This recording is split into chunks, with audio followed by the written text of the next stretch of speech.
be any talk of military action, I think implicitly it'll be there in the language that both sides use across the table.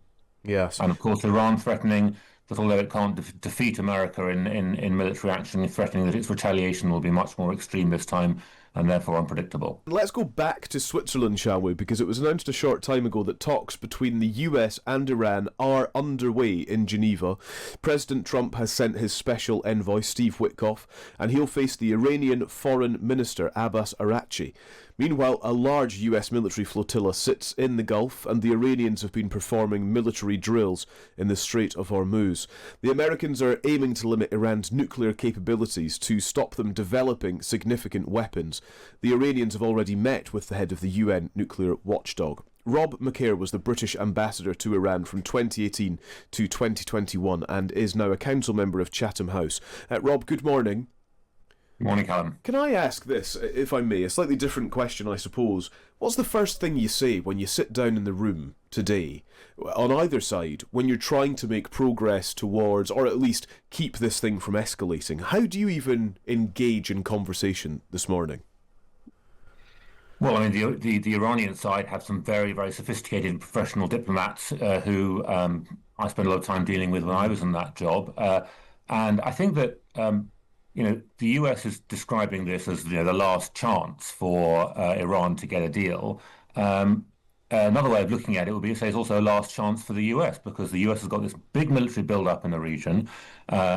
And the talks of getting to a deal would be, the way to get out of this dilemma that the US has put themselves in, which is either to back down from using that force and look weak, or to go ahead with military strikes, which again run the risk of looking as if they're not helping the people of Iran in their demonstrations against the regime, or run the risk of being so extreme that they lead to chaos inside the country.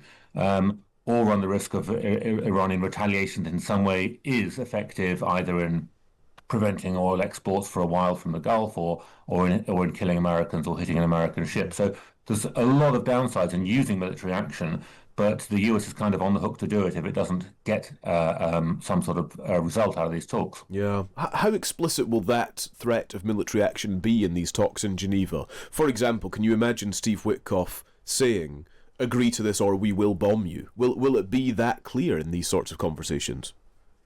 I think it's implicitly clear. I don't think it'll be explicitly there'll be talk of military action. I think implicitly it'll be there in the language that both sides use across the table. Yes. And of course, Iran threatening that although it can't defeat America in military action, threatening that its retaliation will be much more extreme this time and therefore unpredictable. Yeah. I wonder where the off-ramp comes then, Rob. We hear a lot about off-ramps in these ongoing diplomatic discussions, whether it's in this context or indeed in the context of Ukraine and Russia. Can you identify one? Is there a way out of this for Iran and for the US at this point? Well, in principle, there's clearly a deal available there on the table. I mean, the deal is Iran's nuclear program is put beyond the place where it's any threat to the outside world. And in return, it gets sanctions lift in terms of those nuclear sanctions that have been applied and have been hurting the economy. But that sort of deal in principle has so many obstacles to get to it. The both sides of that are incredibly complicated and time-consuming, and they're not amenable to the sort of deal that I think President Trump is attracted to, which is a short statement of principles, shake hands and move on. And on Iran's side, the regime is in a defensive crouch. It's clearly in a very, very weak position internally and externally. A lot of internal divisions, difficult for them to make bold decisions because the supreme leader is unlikely to change his views suddenly, and hard for them to make compromises that would amount to a capitulation. And yet the capitulation is what I think the Americans are looking for. It'd be very hard for the US to do a deal that doesn't achieve a maximalist set of goals.